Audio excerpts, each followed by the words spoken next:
All right, we are back for another state of Boston sports. This time we are talking about the state of the Celtics.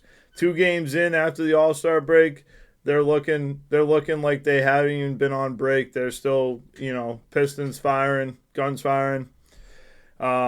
Just played the Chicago Bulls and the Philadelphia 76ers, won both games, absolutely dominated the 76ers last night as much as you can dominate the 76ers. Winning by 18 is a big win against a team like the 76ers, top 5 team in the conference, always pushing for the playoffs, always pushing in the playoffs. So,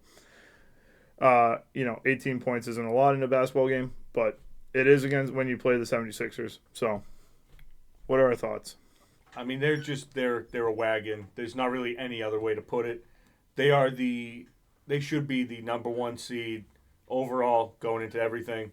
I mean, I think it's like 7.5 games are up in the Cavs. They're running away with this NBA season. They should be the foregone champion at the end of the year, unless something happens dramatic that I don't see happening. Yeah, I'd say that right now I'm seeing growth from this team in real time. Like, I saw the Golden State game where they shot themselves out of the game, obsessed with the three-point shot, never let it go. They're playing the Warriors. I want to beat them like the Warriors would back in the day.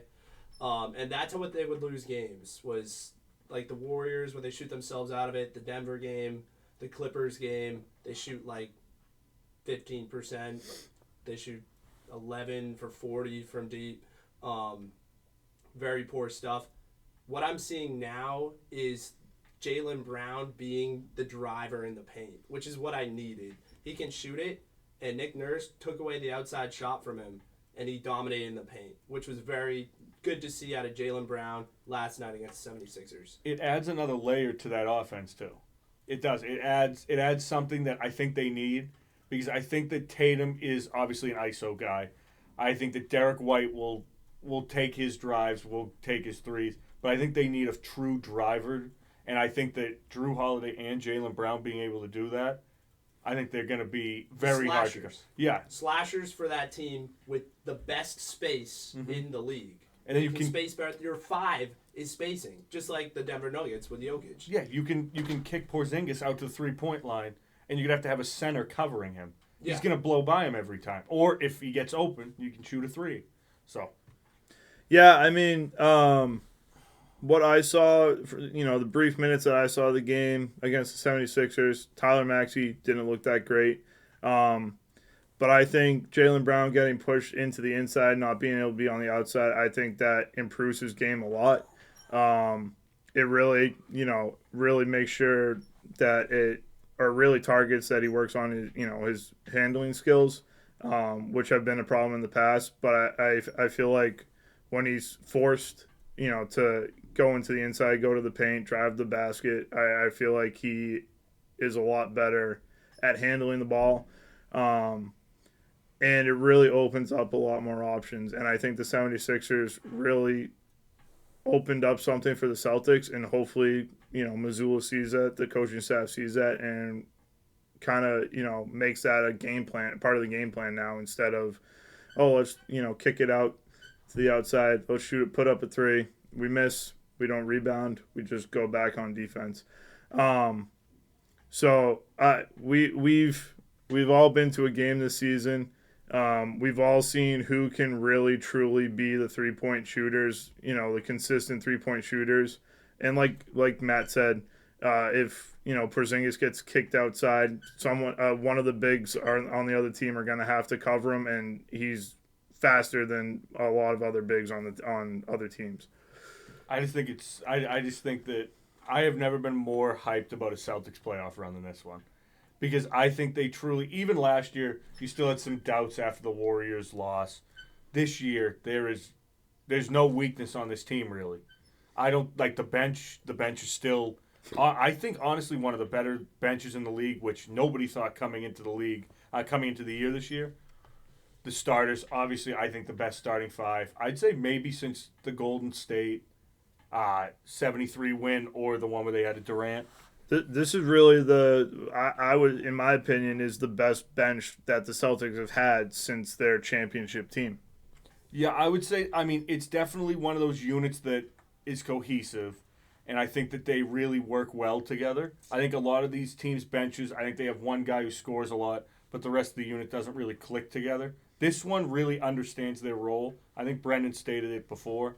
They really understand that at the beginning of the year, this was their role. We have to embrace it, and they really have. Go ahead. Yeah, I was just going to say the biggest thing that this team is understanding is the objective is the championship. There's nothing else that matters. And that's what drives me crazy when I listen to talk shows and all they're pushing is Tatum MVP and all this stuff. Jason Tatum said it himself. Like, he has the chance to be the face of the league if he wins the championship. He tied that in there. He understands it. It starts from the top down. You have to win the championship, and then we'll figure all the other stuff out later, okay?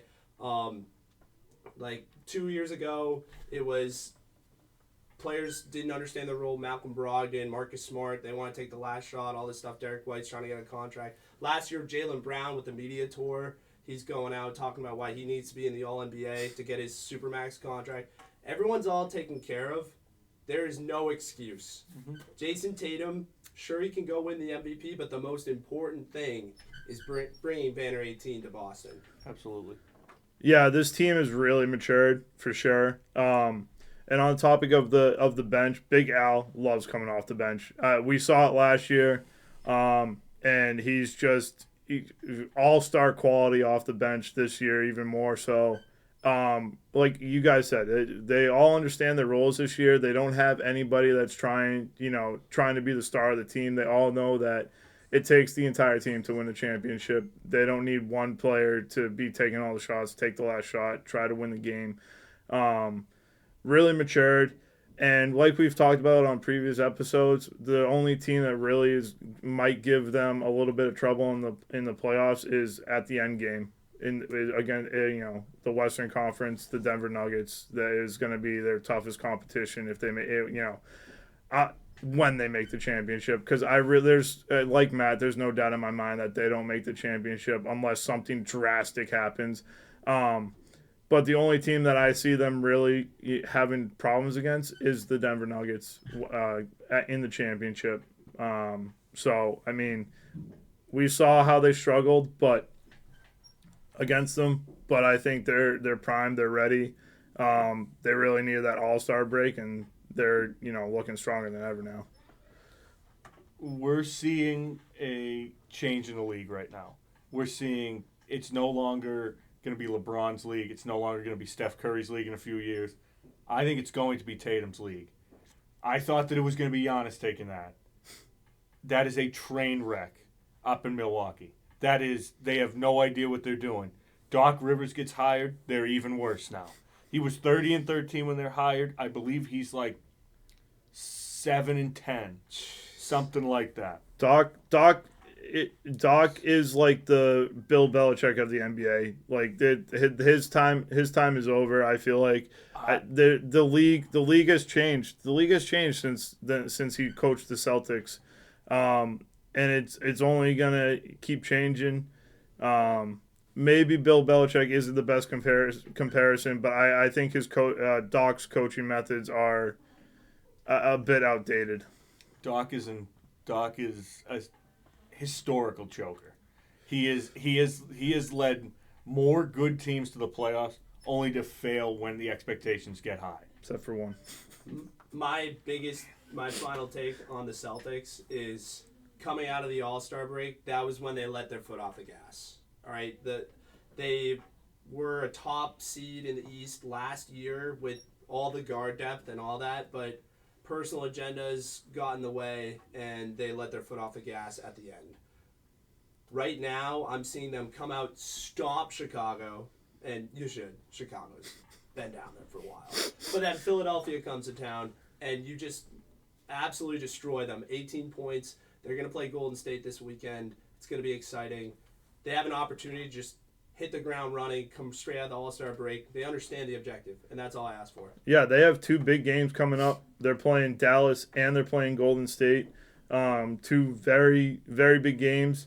But yeah, I think everybody on this team thoroughly enjoys playing for this team, playing together, and they're just they're just a great team. And so with that, that'll do it for the state of the Celtics this episode. Stay tuned for the next one. Make sure you comment, watch, like, repost, share, whatever you need to do. Get it out there. Follow us on all our socials, and we will see you next time.